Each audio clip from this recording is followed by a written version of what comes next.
It's good, people. Time for another Magic Man review. This book, one of the supporters of the channel was kind enough to send me this book.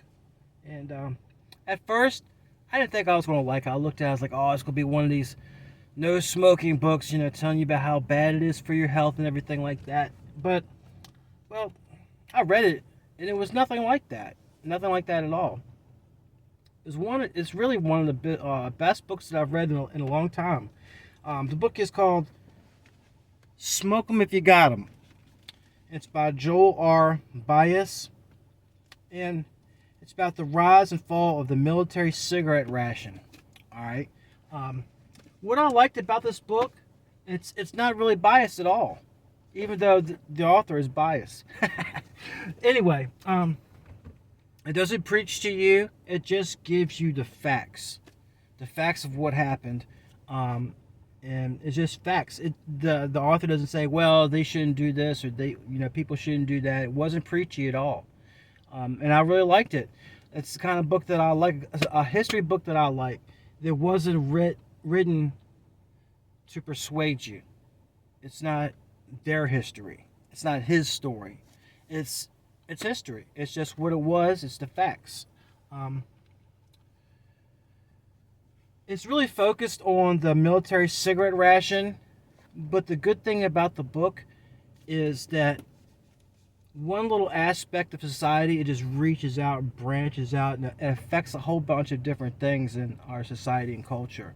I was surprised how much this military cigarette ration affected large aspects of society. I'm not gonna give away too much about the book, but I didn't know that before the First World War, that most people didn't smoke cigarettes. They were considered effeminate, and most people chewed tobacco, or they smoked pipes or cigars.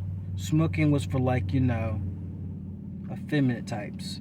And that changed with the First World War, or the Great War. And the history it covers so much history in the book because the cigarette ration came about during the First World War. Those poor guys were getting shelled, getting hit with mustard gas, all kinds of nasty stuff.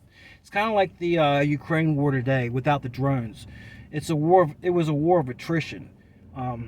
Yes, they would attack each other, but most of the time they would sit back and shoot each other from a distance and just lob artillery and mortar shells at each other. It was really nasty. And there'd be dead bodies all over the place. It stank. It was constantly raining on you. There was rats and there was diseases. It was horrible. And a lot of the guys, they leaned on cigarettes because, just to keep themselves awake sometimes, on fire watch. But the book goes over the First World War, the Second World War, the Progressive Movement, the Great Society, trade unionism, the politicians, how Congress evolved with their cigarette stuff. It's really insightful. I think just for the history alone, you should read the book. It's an eye-opener.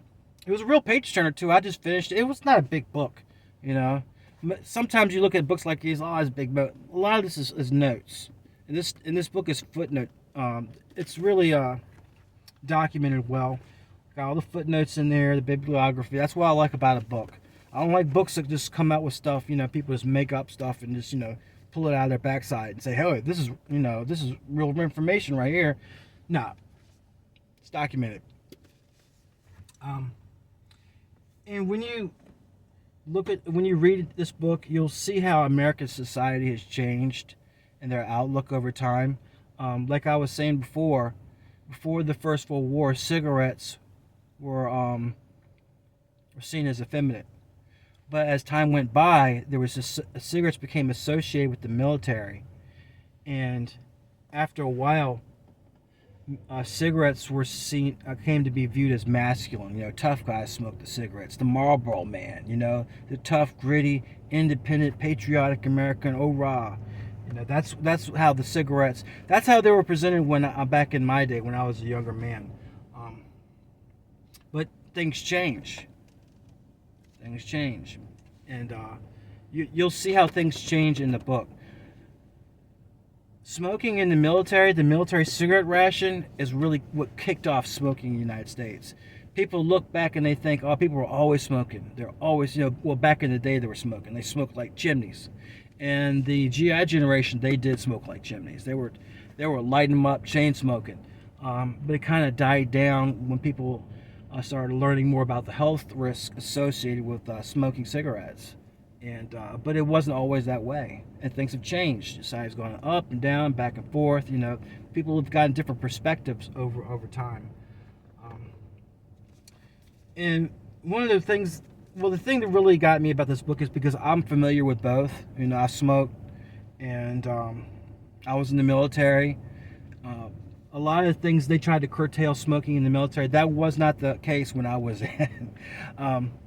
I was in Cherry Point, North Carolina. Before I was in Cherry Point, I was in a different spot next to it for guard duty when I was in the military. And those long nights, we were guarding equipment because the guys were going off into infantry training. They would have all their personal stuff locked up in the barracks or in different areas, and guys like me were out there guarding it, making sure no other Marines stole the stuff. It was crazy. And after that, I went to infantry school, and it was called MCT, Marine Combat Training. Okay, and we say what it really stood for was massive consumption of tobacco, because they had all kinds of tobacco for us. They had chewing tobacco, snuff, cigars, pipes, cigarettes, you name it. And we had a military discount.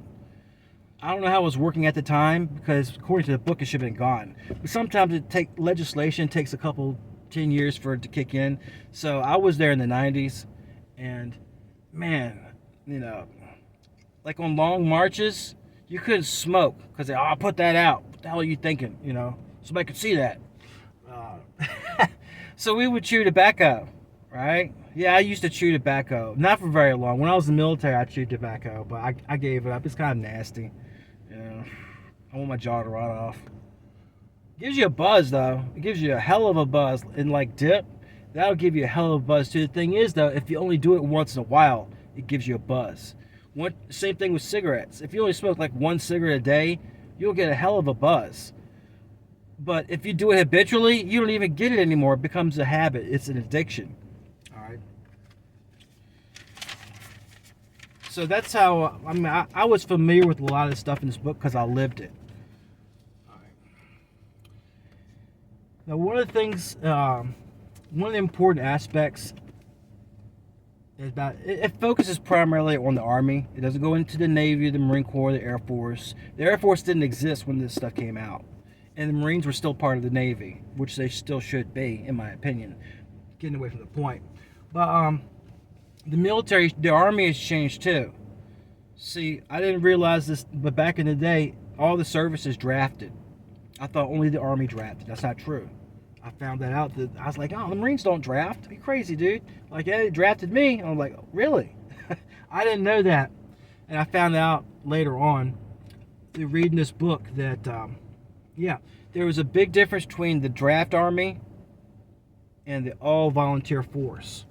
That happened around the 70s because people were getting sick and tired of being drafted to go to Vietnam. I mean, who wants to go get drafted to go fight a war? Nobody wants to it was very unpopular, so the politicians got rid of it.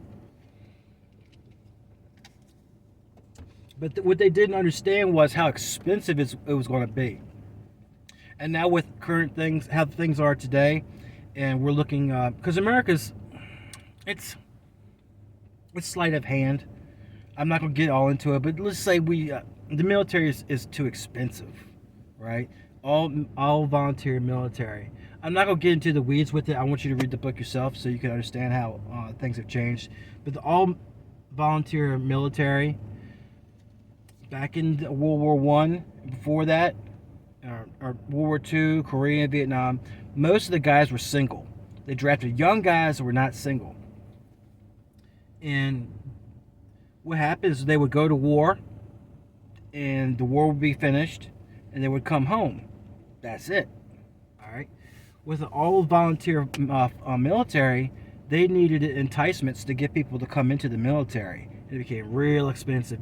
Now you've got guys that are married, and you got to provide health care for them and their kids, all that stuff. I think recently they just changed it. When I was in the military, you could do 20 years in there, and you could get your retirement after 20 years. I think they got rid of that now. That's what.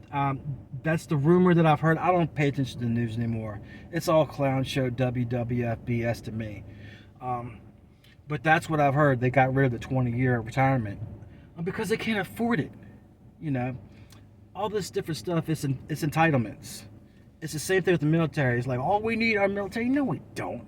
The only thing people think the military protects the United States because they don't know. They don't read books like this. They don't go out there and read the history books.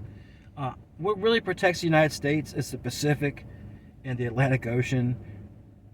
Those protect us for the most part. Because anybody who wants to come over here has to go through there. Or they have to go through Canada or Mexico. And we're going to see that coming.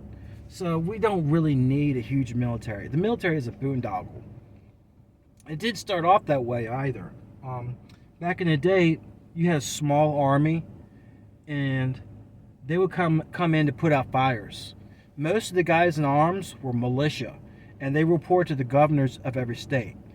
And they got rid of that because it gave the states a lot of power, and sometimes the states would buck the federal government, and they were like, we don't think so. We're not going to do this. You know, we're going to form our own country. That didn't turn out too well either.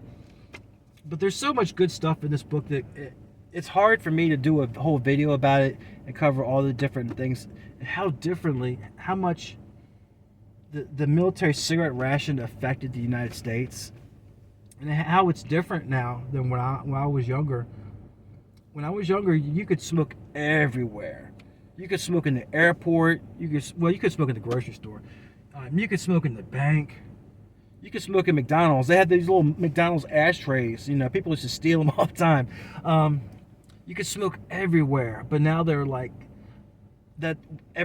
Everybody's gotten away from that now. They treat cigarette smokers like second class citizens. It's like, oh, you gotta go smoke outside the snow. We don't want to smell your cigarettes. And I don't blame them. But that was one of the predictions in the book. One of the rascally Congress critters, was it Jesse Helms? Jesse Helms was something else back in the day. I was old enough to remember him. I was a kid at the time, but as it gets deeper to the book, I was like, I remember those guys. Like, was it Coop?